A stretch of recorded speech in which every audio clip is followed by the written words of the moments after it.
tarde, ótima segunda-feira. A semana começa e estamos a postos para atualizar as principais informações do dia na hora do almoço. Muito obrigado pela sua companhia. A gente conta hoje a história de uma surpresa que um gurizinho do interior do Rio Grande do Sul recebeu. Ele sonha em ser policial. Agentes da Brigada Militar souberam da história e deram um presentão na festa de aniversário. Fiscalizações sanitárias para proteger a saúde da população. Ações resultam em toneladas de alimentos impróprios para o consumo. E uma triste realidade brasileira, a violência contra a mulher. Em alguns casos, quando a medida protetiva chega, já é tarde demais. Eu falei, qual documento? Ela falou assim, a medida protetiva, que ela fez o pedido. Aí eu falei para a mulher, falei assim, infelizmente não preciso mais, porque tem 2 dias que ela foi sepultada. Estas e outras informações no ar a partir de agora. E claro, você pode participar com a gente. Esperamos sempre a sua mensagem, com a sua opinião, a sua sugestão de reportagem, informações sobre o que está acontecendo no seu bairro ou na sua cidade. Nosso WhatsApp é o código de área 51, número 997697129. Eu vou repetir para você, 51997697129. Ou você pode usar a nossa página no facebook.com/TV Cachoeira. Então, seja muito bem-vindo, o NT Sul está no ar.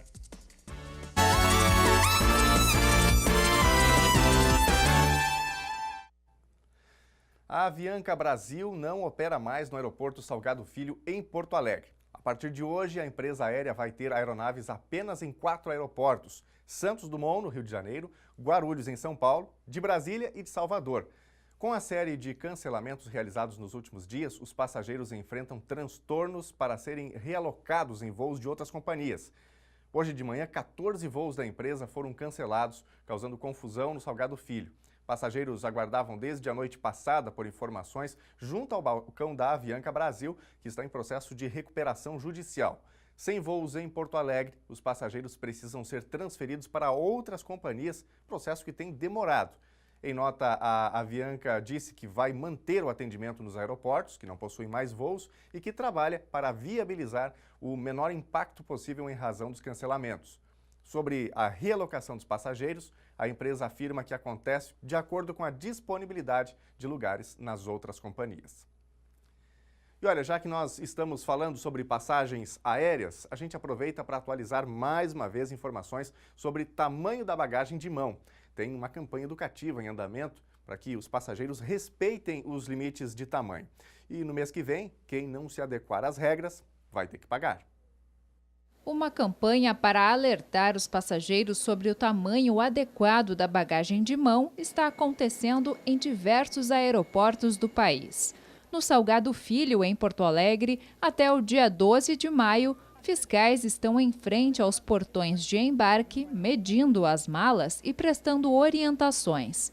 A partir do dia 13, quem estiver com a bagagem fora do padrão será obrigado a despachá-la e pagar a taxa correspondente. É permitido que cada passageiro leve consigo no máximo 2 itens, uma bolsa, por exemplo, e uma mala de mão. A bagagem deve pesar no máximo 10 quilos e estar dentro dessas medidas: 55 centímetros de altura, 35 de largura e 25 de profundidade. Desde 2017, as companhias aéreas cobram pela bagagem despachada. E então, muita gente passou a usar a mala de mão. Mas nem todos seguem a regra do tamanho permitido. Por isso, agora a fiscalização vai ser intensificada.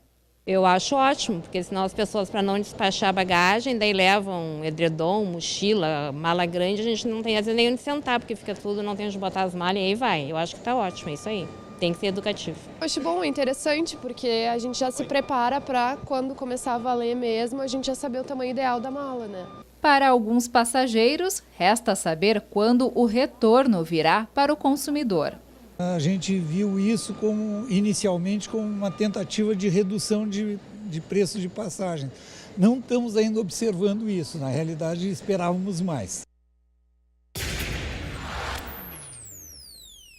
Na madrugada de domingo, um GM Astra com placa de Cachoeira do Sul, conduzido por Paulo Rogério Marques Maidana, 44 anos, invadiu a área externa da lancheria Santa Maria, na rua Júlio de Castilhos, no centro de Cachoeira do Sul. Após derrubar a grade, o veículo bateu em um Kia Sportage. A lancheria estava fechada no momento e, por sorte, ninguém se feriu. Cadeiras foram arrastadas e mesas destruídas. As imagens mostram a quantidade de vidro espalhado no chão. Os policiais militares constataram que Paulo Maidana tinha sintomas de embriaguez. Relataram que apresentava hálito etílico, falta de equilíbrio e olhos vermelhos. O motorista se recusou a fazer o teste do bafômetro, mas os policiais relataram à Polícia Civil que Maidana admitiu ter bebido. Depois do registro da ocorrência, na Delegacia de Polícia de Cachoeira do Sul, Paulo Maidana foi liberado. Quanto ao prejuízo, os valores ainda não foram contabilizados. O governo do Rio Grande do Sul inicia amanhã o pagamento dos salários de abril aos servidores vinculados ao Executivo. A primeira faixa vai ser paga para quem recebe até R$ 1.100 líquidos. Também vai ser depositada a quarta parcela do 13º salário de 2018. Os salários dos servidores que recebem salário de até R$ 2.000 vão ter seus créditos depositados dia 10 de maio. Quem recebe até R$ 5.000 vai ter o salário pago no dia 13. Em Cachoeira do Sul, a Prefeitura paga amanhã a folha de abril dos servidores. A informação é da Secretaria Municipal da Fazenda, da Secretária Municipal da Fazenda, Viviane Dias, acrescentando que nos salários vai estar incluído o reajuste de 4% retroativo a janeiro, mês da data base do funcionalismo. E olha agora um número preocupante sobre violência contra a mulher. Nos 3 primeiros meses do ano, Cachoeira do Sul teve 137 registros. Conforme os dados da Secretaria de Segurança Pública do Rio Grande do Sul, os casos envolvem estupro, lesão corporal e principalmente ameaças. Você vai ver agora a reportagem especial sobre feminicídio. Este é um crime de ódio baseado no gênero, amplamente definido como o assassinato de mulheres. O Brasil possui a 5ª maior taxa de feminicídio do mundo, de acordo com a Organização das Nações Unidas. E o dado parece não surpreender. Isso porque todos os dias diversos casos são revelados pela imprensa e até mesmo pelas redes sociais. A gente não consegue entender o porquê disso. Ninguém imaginava que ele ia fazer isso. Emocionados, o pai e a irmã estão falando de Ana Flávia Ribeiro Barbosa, de 33 anos, que foi vítima de feminicídio. Como de costume, o seu Aurélio veio com a filha Ana Flávia até este clube, local em que frequentavam uma vez por semana.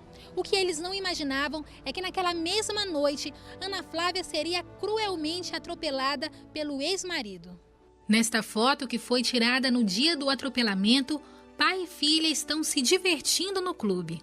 Então a gente estava acostumado a vir. A filha dela estava junto. Meu outro neto também estava junto. E na hora de ir embora eu coloquei no carro e fui para minha casa. Levei as crianças.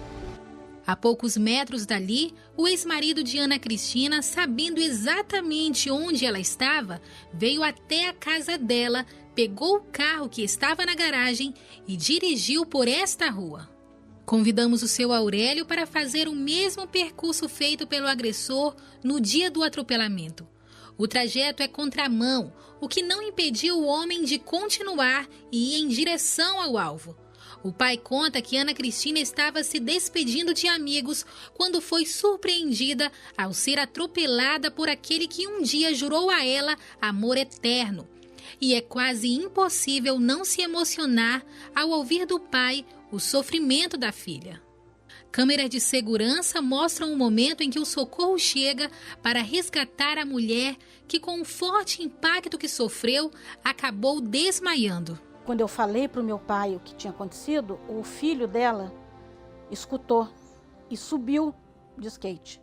E a hora que chegou lá, ele viu a mãe caída no chão e ele gritou, né? Qual filho que não vê a situação?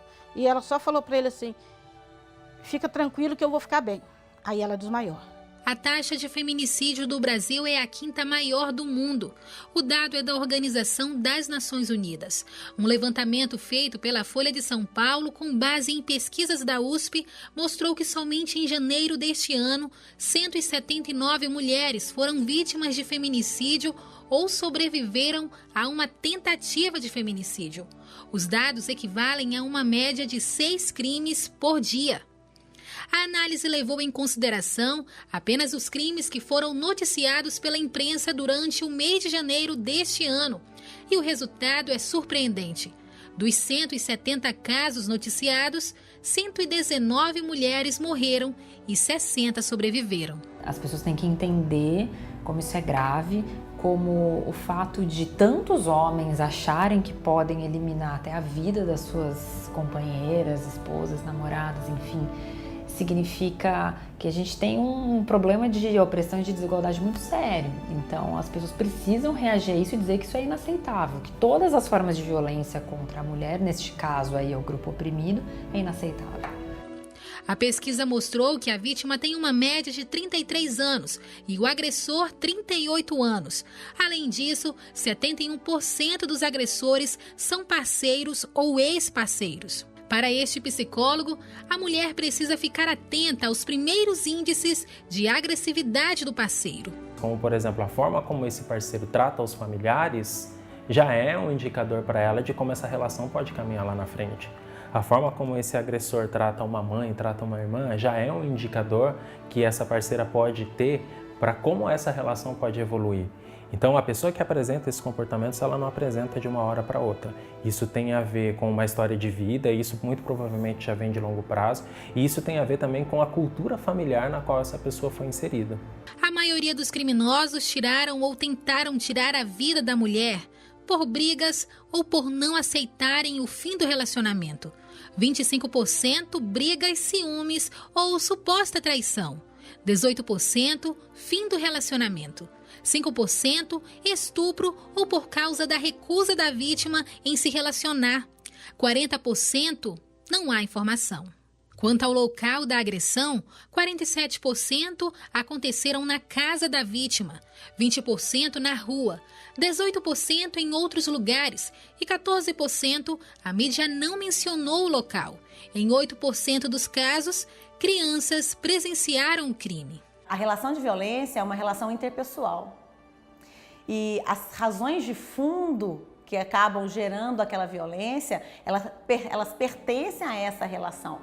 Seja uma dependência econômica, né? Seja uma dependência emocional, seja uma dependência de toda sorte, né?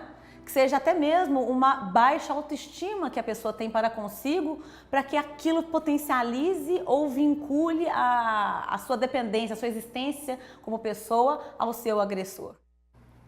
E ainda hoje a gente vai falar aqui no NT Sul sobre os casos das medidas protetivas, como as mulheres podem obter uma medida protetiva e também que em muitos casos, quando a medida protetiva sai, já é tarde demais. A gente vai atualizar tudo isso ainda hoje aqui no NT Sul. Bom, a gente vira a página para falar de meio ambiente e de preservação. Desde 2009, a FUBRA desenvolve no Rio Grande do Sul, no Paraná e em Santa Catarina o programa de coleta de óleo saturado. Desde então, mais de 1 milhão de litros de óleo de fritura já foram recolhidos. O mais importante é que esse óleo não foi descartado no meio ambiente, foi transformado em biodiesel e criou consciência ecológica em milhares de estudantes e nas comunidades envolvidas. Lena Caetano. Durante o ano de 2018, 15.400 litros de óleo saturado foram coletados por 43 entidades de Cachoeira do Sul, grande parte escolas. E isso rendeu uma certa quantidade financeira para essas escolas, como resultado do projeto de coleta da AFUBRA, um projeto que vem acontecendo há cerca de 10 anos nos 3 estados do sul do país. 1 litro de óleo saturado corresponde a em torno de meio litro de biodiesel. E é com essa ideia que a AFUBRA trabalha, né, Márcio? Boa tarde. Boa tarde. Nós, desde 2009, a gente começamos com esse trabalho de educação ambiental, que o óleo saturado hoje ele é muito poluente. Cada litro de óleo pode contaminar até 1 milhão de litros de água potável. Isso são estudos revelados que isso equivale ao consumo de uma pessoa durante 14 anos. Então, a nossa preocupação era em destinar corretamente esse óleo saturado. Como a gente tinha uma usina, desenvolvemos que através do óleo saturado de cozinha, a gente poderia transformar ele em biodiesel. Em 2009, a gente então começou o trabalho com as escolas e entidades e era um pouco acreditado o nosso trabalho. E desde lá, então, cada ano a gente vem aumentando o número de óleo saturado, arrecadado e transformando ele em biodiesel. A gente está dando um destino correto para ele. Até agora, quantos litros já foram evitados de cair no meio ambiente? Então, nesses 10 anos, nos 13 estados do sul, nós já tiramos mais de 1 milhão de litros de óleo que era jogado fora há pouco tempo atrás. É muita coisa. Muita coisa. Então, imagina o bem que a gente já está fazendo para a nossa natureza. Márcio, o importante destacar de tudo isso é que vocês trabalham diretamente, principalmente nas escolas, criando essa consciência ambiental, né? E as crianças multiplicam isso em casa, junto com os familiares, né? Sim, a nossa principal ideia é a educação ambiental. A gente quer passar a informação que os alunos, os nossos filhos, tenham a informação do malefício que esse óleo pode causar à nossa natureza. Então, por que a gente começou com as entidades e escolas? Para que nossos pequenos saibam identificar aquilo que está prejudicando a nossa natureza. Então, o malefício que o óleo causa ao meio ambiente. Então, por isso que a gente começou o trabalho de coleta de óleo saturado diretamente com as escolas e entidades, para que a nossa comunidade tenha informação do malefício que o óleo causa à nossa natureza. A gente trabalha com material didático, a gente entrega material, cartazes, panfletos. Trabalhamos também com palestras de orientações. Nos últimos anos, aí, só aqui no nosso município, já fizemos mais de 50 palestras educacionais, né, para poder o pessoal ter consciência do malefício que o óleo causa ao meio ambiente. Como é que funciona? Qual é a dinâmica desse projeto? Cada litro corresponde a quê? Que benefício a escola ou a entidade recebe? Cada litro de óleo coletado, a gente dá uma bonificação de 50 centavos para as entidades. Isso é acumulado durante o ano todo. No final do ano, a entidade recebe, é feita uma somatória e a gente dá um cheque bônus para cada escola e ele recebe, vem à nossa loja e troca em mercadorias.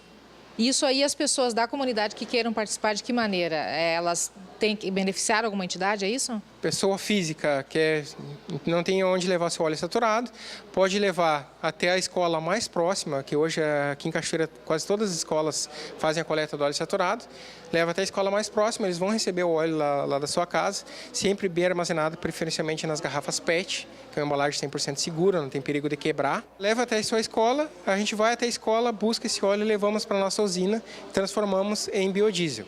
A gente está dando o destino correto para esse óleo. A gente fala que em óleo saturado as pessoas logo pensam só em azeite de cozinha, azeite de fritura, né? Mas não é só isso não, né, Marcelo? Não, na verdade o óleo saturado ele engloba um geral. Vem aquela gordura animal, que é a banha de porco, a gordura hidrogenada, o azeite, enfim, qualquer tipo de gordura a gente transforma em biodiesel.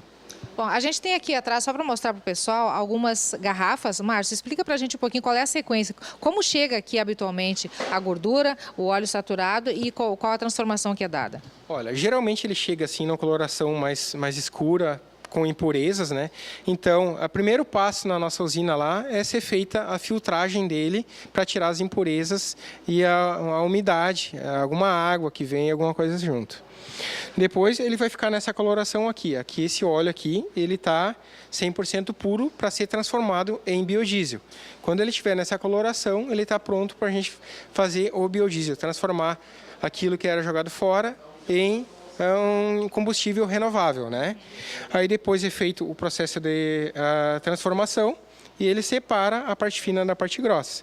Então ele vai separar, a parte fina vai subir, já é o biodiesel, a parte grossa é o glicerol.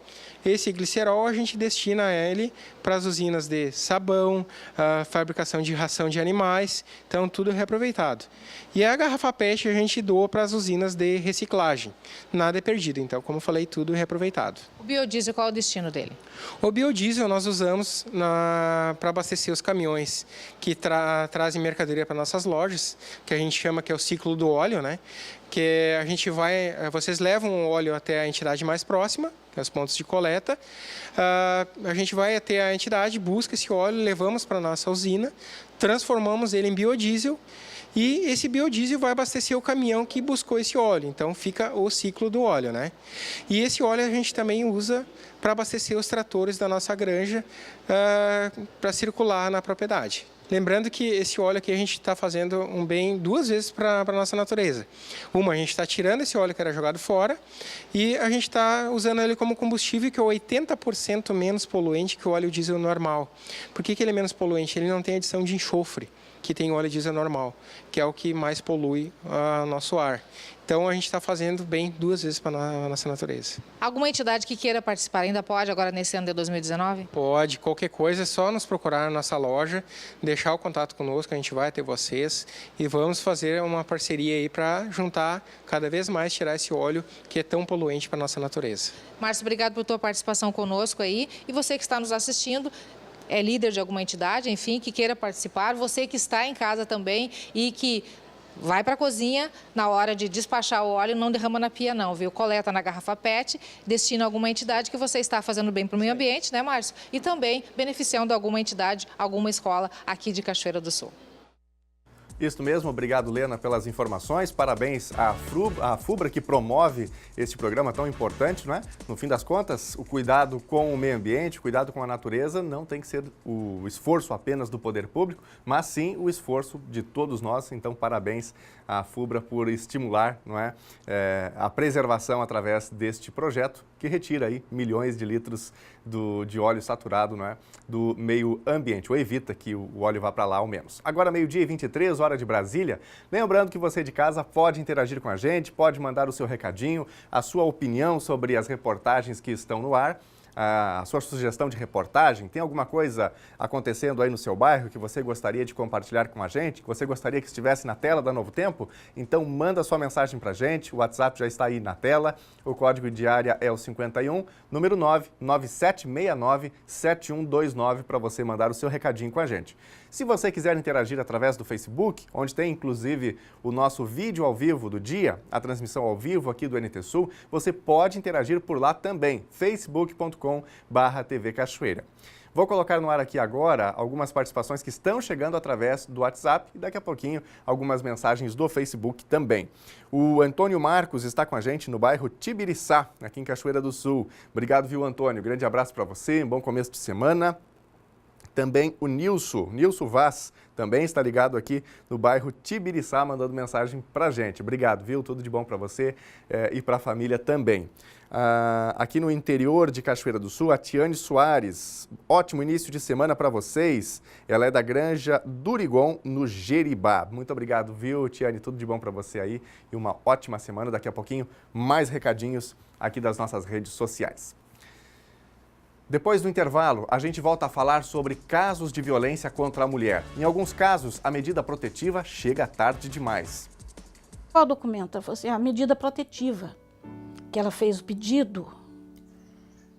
Aí eu falei para a mulher, falei assim, infelizmente não preciso mais, porque tem 2 dias que ela foi sepultada. Tem a história de uma surpresa que um gurizinho do interior do Rio Grande do Sul recebeu. Ele sonha em ser policial. Agentes da Brigada Militar souberam da história e deram um presentão na festa de aniversário. Fiscalizações sanitárias para proteger a saúde da população. Ações resultam em toneladas de alimentos impróprios para o consumo. O trabalho de vigilância, ele prevê a questão orientação, dos comerciantes para que eles forneçam produto de qualidade aos seus clientes, e consumidores. Depois do intervalo, o NT Sul volta já.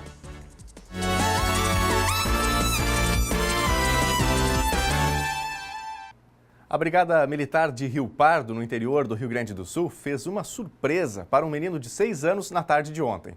O pequeno Eric Henrique Teixeira Melo sonha em ser policial e, por isso, os pais dele convidaram alguns policiais para a comemoração.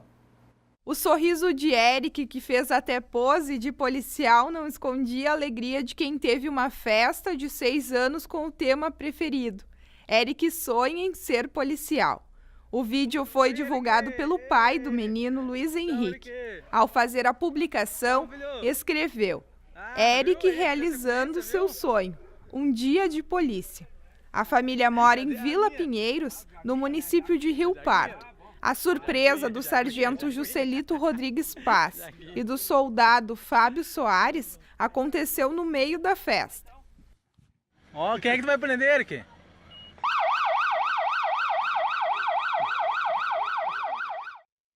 Que história, né? E uma situação que certamente, um momento que jamais o garotinho vai esquecer.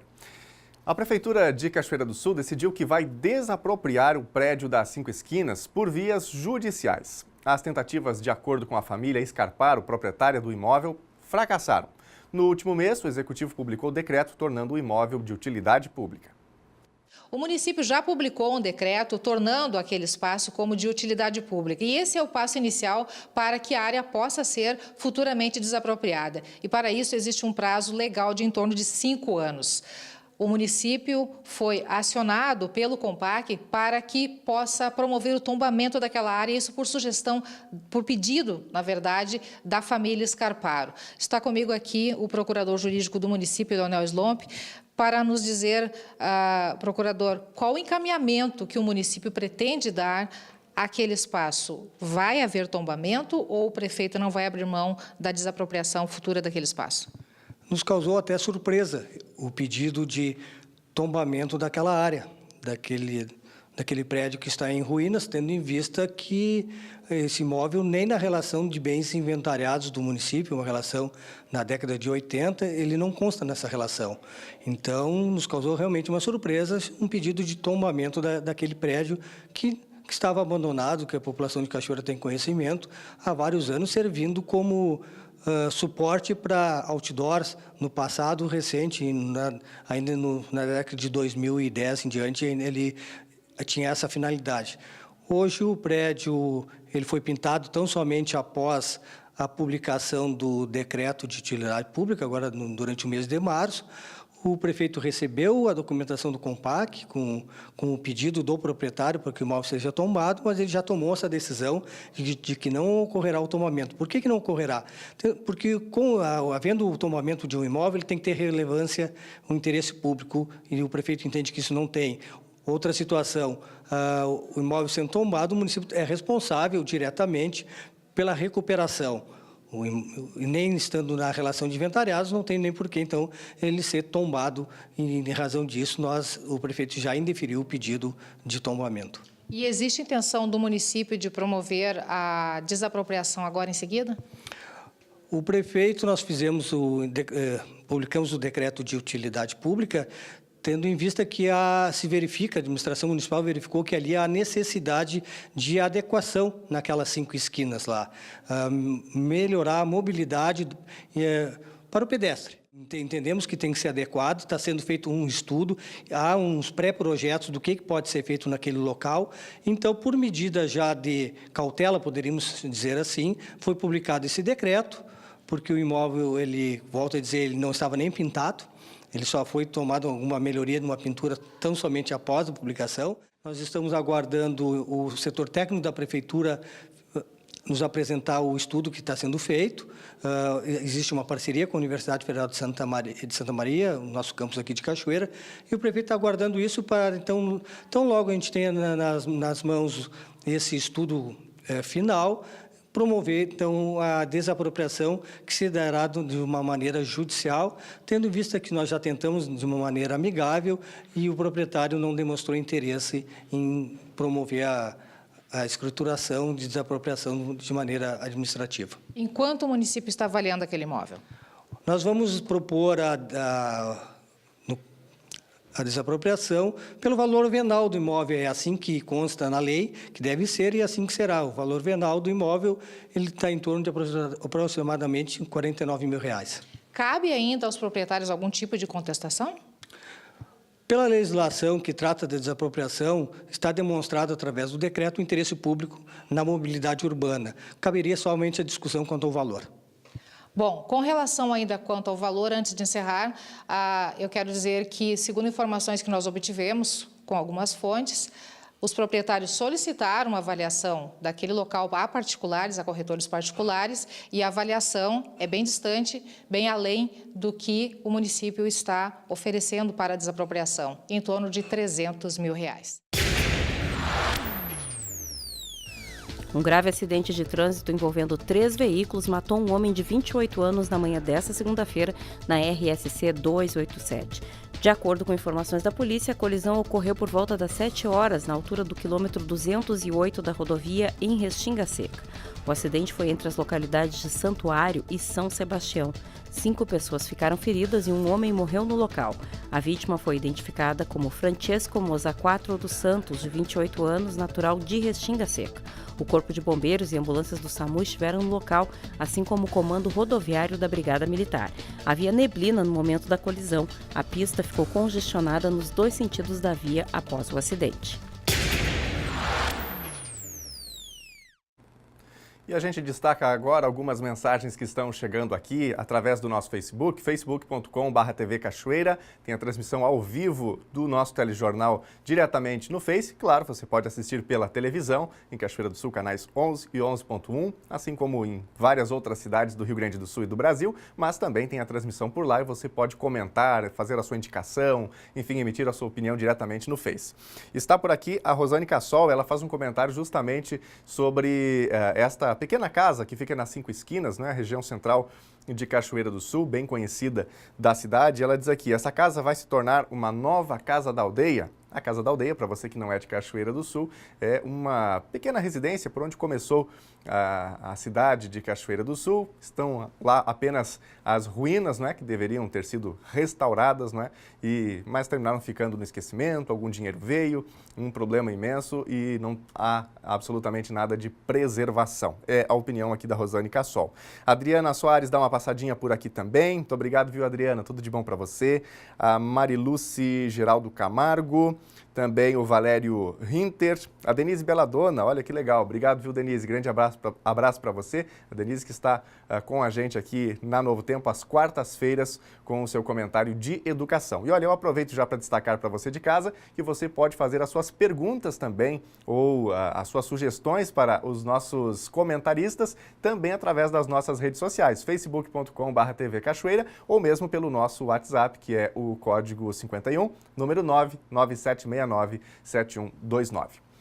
Gente, olha, o Rio Grande do Sul tem 217 casos de dengue confirmados em 2019.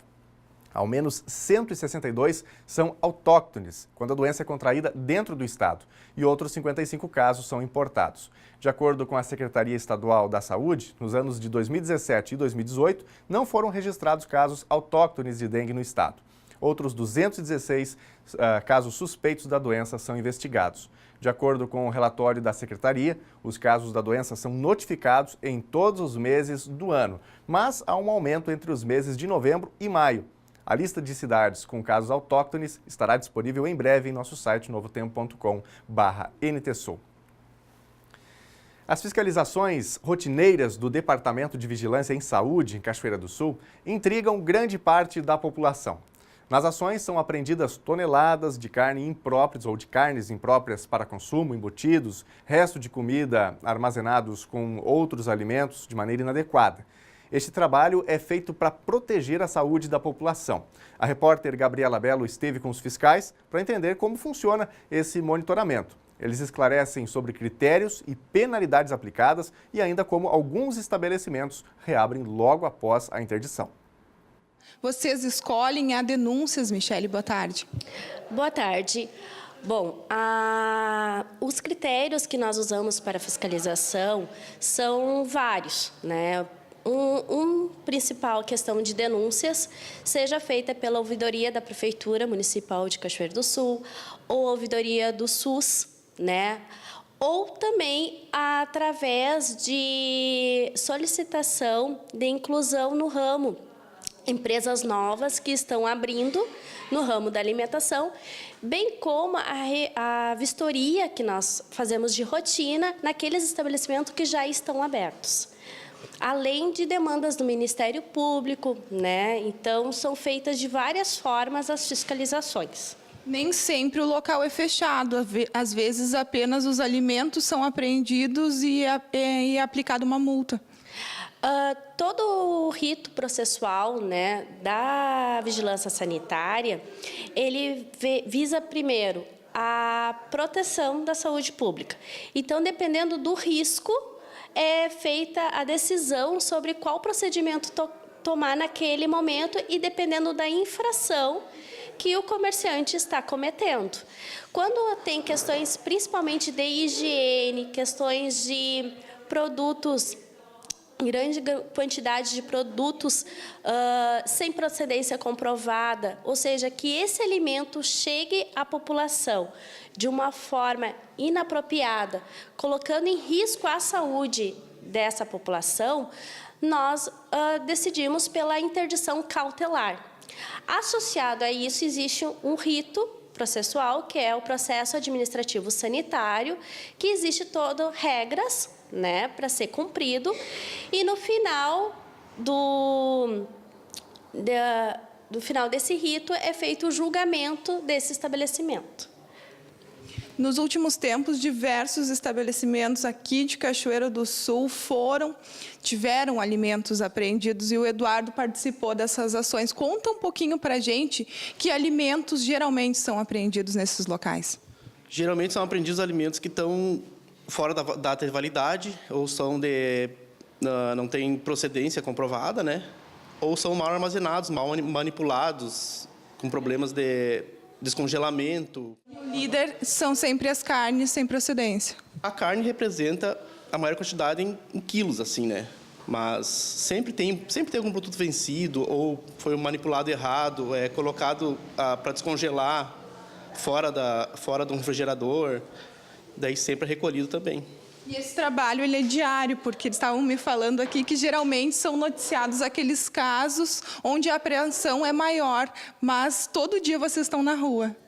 Sim, e o trabalho de vigilância, né, ele prevê a questão orientação, né, dos comerciantes para que eles forneçam produto de qualidade aos seus clientes, né, e consumidores.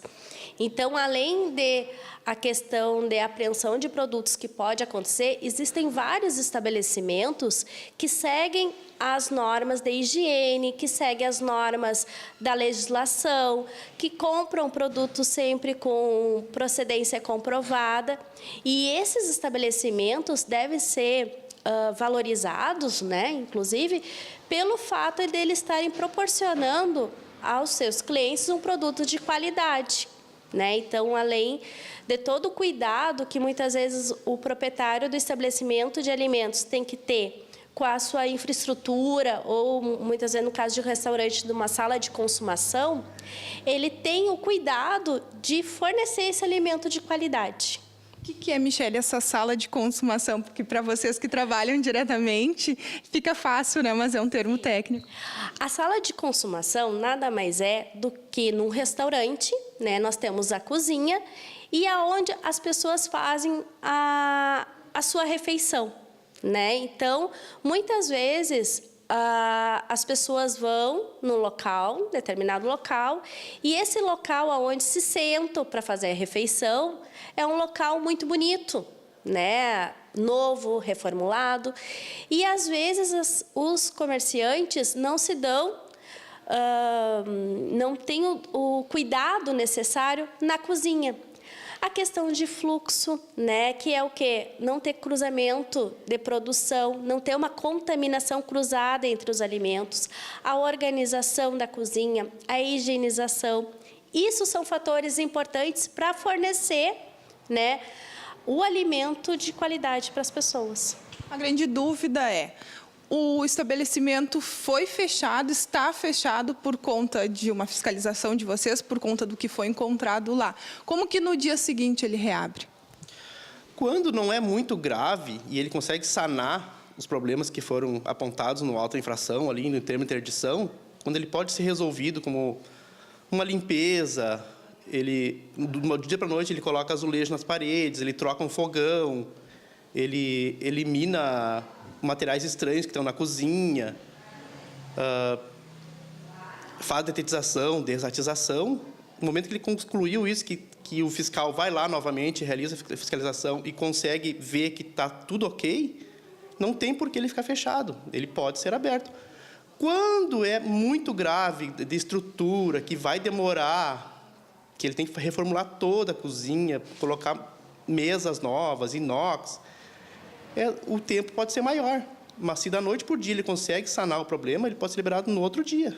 Isso é muito importante. É preciso que um fiscal daqui do departamento volte no local novamente e veja se tudo está de acordo com o que vocês determinaram. É tudo documentado. O processo administrativo sanitário, ele fecha redondinho. A gente começa numa ponta e termina na outra. É tudo documentado e vistoriado novamente. Sempre o autuado ele toma conhecimento, assina, sempre em toda fiscalização é assim. Passado isso, tem um tempo mínimo para vocês retornarem lá? Para desinterditar, ele, como eu disse, ele sanando os problemas, ele pede para ser desinterditado através do documento, ele entrega aqui o documento para nós, o requerimento de desinterdição, e a gente procede no outro dia, ou 2, 3 dias depois, e vai lá e desinterdita. Algo muito importante, acredito que pode contribuir também para o trabalho de vocês, é que quem está assistindo, se alguma vez foi em algum estabelecimento, comeu alguma coisa que fez mal, pode fazer contato aqui com vocês, né? Vamos deixar os contatos. Sim, e é extremamente importante ter esse retorno dos consumidores, né? Nós não temos como estar, né, em todos os locais ao mesmo tempo. Então, a comunidade tem esse trabalho também de informar, quando visualizar alguma coisa que vê de forma errada, ou que considera errada e tem dúvidas, podem ligar para a vigilância sem problema nenhum, né? Nós estamos aqui também para orientar tanto os comerciantes quanto os consumidores. O telefone do departamento é o 3724-6112 ou 3723-1351. Essa é uma reportagem, uma entrevista que foi fruto justamente de uma participação aqui de um telespectador, de uma sugestão de telespectador. Por isso, você de casa pode sempre interagir com o nosso jornalismo, seja quando o NT Sul está ao vivo, ou mesmo a qualquer horário, através da nossa página no Facebook, também o nosso WhatsApp. Tem uma dúvida? Tem uma sugestão? Manda sua mensagem e a nossa produção vai acompanhar, né? Vai dar ao menos um retorno para você. 12h47 é hora da previsão do tempo. Após raios e trovões no fim de semana, a temperatura baixou no Rio Grande do Sul e o tempo melhorou. Vamos ver a previsão para esta semana em Cachoeira do Sul e em todo o estado gaúcho.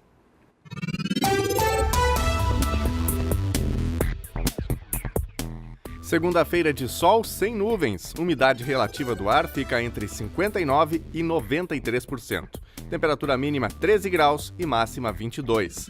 Na terça-feira, o tempo segue firme, pouquíssimas nuvens e sol. Mínima 14 graus e máxima 22. Na quarta-feira, tem sol, mas as nuvens aumentam e pode até ter pancadas isoladas de chuva.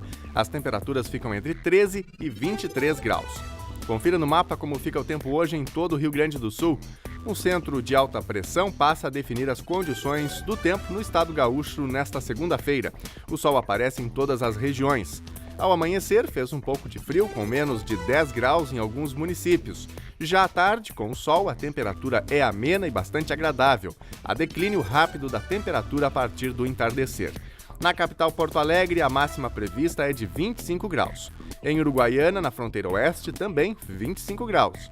Em Passo Fundo, no norte do estado, 23 graus. Em Santa Maria, na região central, 25. Para o litoral norte, em Tramandaí e Torres, 23 graus. Também 23 graus para Pelotas e Rio Grande, no sul do estado.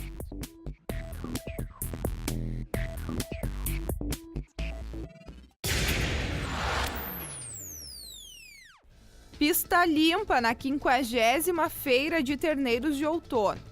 O martelo foi batido para os 496 terneiros, terneiras e vaquilhonas levados neste fim de semana para a pista da Central de Leilões do Sindicato Rural de Cachoeira do Sul. O remate movimentou quase R$720 mil. O destaque foi a Fazenda Boa Esperança, do pecuarista Cacaio Lima. O cruzamento de touros Limousin com vacas Angus e Brangos rendeu 8 das 9 premiações em disputa no julgamento. As médias do remate: R$ 6,54 por quilo os terneiros castrados, R$ 6,49 os terneiros inteiros A média das terneiras na feira de outono ficou em R$ 6,65 e das vaquilhonas em R$ 5,78. Nós voltamos agora a falar sobre feminicídio e sobre a história da Ana Flávia. Ela foi atropelada pelo ex-marido. Apesar de ter lutado bravamente pela vida, a mulher morreu 1 ano e 2 meses depois, em decorrência da violência que sofreu. Ter sido atropelada, Ana Flávia ainda passou 1 ano e 2 meses lutando pela vida. O seu Aurélio conta que foram meses na UTI. Ela não podia se mexer. Então ela tinha que ficar na mesma posição, ficou na mesma posição durante 40 dias. E formou uma ferida desse tamanho, assim, que chegava no osso. Nesta rede social, ela desabafa. Como pode um homem deste estar na rua? Não entendo. Agora estou em uma cama, não ando, uso fraldas, só faço xixi por sonda. Ao final do texto ela diz: cadê a Justiça do Brasil? A irmã da Ana Cristina conta que após o atropelamento, o agressor prometeu que ia voltar para terminar o que começou. Por isso, além das dores físicas, Ana Cristina também convivia com o medo. E era o medo constante que ela tinha. Era esse o medo dela, sabe? De ele aparecer, às vezes não dormia direito à noite, de medo. Durante a entrevista com a Rúbia, uma revelação surpreendeu. A medida protetiva da Ana Flávia chegou 2 dias depois do óbito e 9 meses depois do pedido ter sido feito à Justiça. E um dia, eu estava em casa, bateram na porta, a mulher, uma oficial de justiça, chegou e falou assim, que queria falar com a Ana Flávia. Daí eu falei, mas quem gostaria? Não, é oficial de justiça, eu vim trazer um documento para ela. Eu falei, qual é o documento? Ela falou assim, a medida protetiva, que ela fez o pedido. Aí eu falei para a mulher, falei assim, infelizmente não preciso mais, porque tem 2 dias que ela foi sepultada. Chocante mesmo é saber que o que aconteceu com a Ana Flávia é um reflexo do que acontece com outras vítimas de feminicídio. A justiça não chega a tempo. Segundo o levantamento da Folha de São Paulo, em parceria com a USP, pelo menos 4 mulheres tinham medidas protetivas contra seus agressores. As medidas protetivas são uma grande conquista. É bom ressaltar isso. São uma grande conquista trazida pela Lei Maria da Penha. Nós temos aí um rol muito interessante de medidas protetivas, né? Justamente lá, para quem quiser conhecer, na Lei 11.340, a partir do seu artigo 22. E elas são eficientes desde que implementadas. Para a criminalista, as medidas protetivas não representam uma solução para a violência contra a mulher. Mas lembrando que como elas são cautelares, o que isso quer dizer? Elas têm um prazo de duração e não é tão longo assim. Elas não são a solução para o problema. Elas estão ali para gerir uma situação de crise. E quando implementadas, elas demonstram, sim, uma certa eficiência na gestão da crise. Agora, elas afastam o problema? Na grande maioria das vezes, não. Um outro desafio na busca por justiça é a morosidade do judiciário. Em setembro deste ano, vai fazer 7 anos que Ana Flávia foi atropelada e até hoje o caso não foi resolvido. Então, é isso que está acontecendo e a gente fica esperando e a gente se revolta contra a impunidade. Além da impunidade, a juíza lembra as dificuldades na hora de fazer uma denúncia. As delegacias de proteção à mulher, quando existem, muitas vezes são mal equipadas. Uma mulher vítima de violência, muitas vezes chega lá para denunciar, ser atendida e é desestimulada a fazer a denúncia ou espera milhões de horas para fazer o corpo de delito, tem que ficar recontando a história e se revitimizando milhões de vezes. O psicólogo adverte que as mulheres devem ficar atentas às manipulações dos agressores para não deixar a mulher pôr um fim aos abusos. O relacionamento abusivo ele é cheio de estratégias de manipulação, porque a pessoa que agride está sempre encontrando formas de manipular e de manter essa situação. Porque é uma coisa maluca na nossa concepção, mas para o agressor é algo que precisa acontecer, é algo normal, é algo natural. esses altos e baixos do relacionamento, para o agressor, é algo que mantém o relacionamento. A pesquisa mostrou que pelo menos 1 em cada 4 suspeitos de feminicídio tinha um histórico de agressão. Quanto ao tipo de arma utilizada, 41% usaram arma branca, 24% arma de fogo, 15% não precisaram de arma alguma. Eles espancaram a vítima. 9% asfixiaram. 11% usaram outros meios. A pesquisa também mostrou que o agressor foi preso logo depois, pelo menos na maioria dos casos. 56% foram presos, 37% estavam foragidos ou não havia informação sobre o paradeiro. 6% cometeram suicídio. Como que ela era? Hein? A personalidade dela, da Ana. Ela? Nossa, extrovertida, alegre, gostava de dançar. Quando chega ao caso da ameaça ou até mesmo da agressão, é porque o respeito já foi embora há muito tempo. Então, se alguém está numa situação assim, realmente deve denunciar, porque certamente bons resultados não irão surtir desse tipo de situação. Algumas rápidas mensagens que estão chegando para a gente aqui. A Genesi Elvanger está com a gente. Obrigado, Genesi. A Cleone Pereira, também a Franciele, a Caroline Souza, aqui no centro de Cachoeira do Sul. Obrigado, Caroline. Também com a gente o Júlio, no Maranhão. Muito obrigado, Júlio. Douglas Vargas está com a gente lá em Candelária. Muito obrigado. Grande abraço para a dona Zaida também. A Ledi Silveira, também o Eduardo, aqui em Cachoeira do Sul. Obrigado a todos vocês aí pelas mensagens. Também há muitas mensagens que estão chegando aí através das nossas redes sociais, no Facebook também. Uma última informação, o atual diretor da Secretaria Municipal de Obras de Cachoeira do Sul, Isaías Gabriel Moraes Machado, assume a partir de quarta-feira, 1º de maio, a função de secretário municipal de obras, substituindo Kleber Cardoso, vice-prefeito municipal, que acumulava o cargo. Ele é administrador de empresas e técnico agrícola, tem 34 anos e desde o início da gestão do prefeito Sérgio Gnatti estava no cargo de diretor da Secretaria de Obras, de acordo com um comunicado enviado pela Assessoria de Comunicação da Prefeitura. A decisão foi tomada em conjunto pelo prefeito e vice e tem como objetivo garantir que Kleber desempenhe exclusivamente a função de vice-prefeito. A Secretaria de Obras não vai ter mais diretor nomeado. O NT Sul desta segunda-feira fica por aqui. Grande abraço para você, ótima tarde. Nós nos encontraremos amanhã a partir do meio-dia aqui na TV Novo Tempo. Até lá, tchau!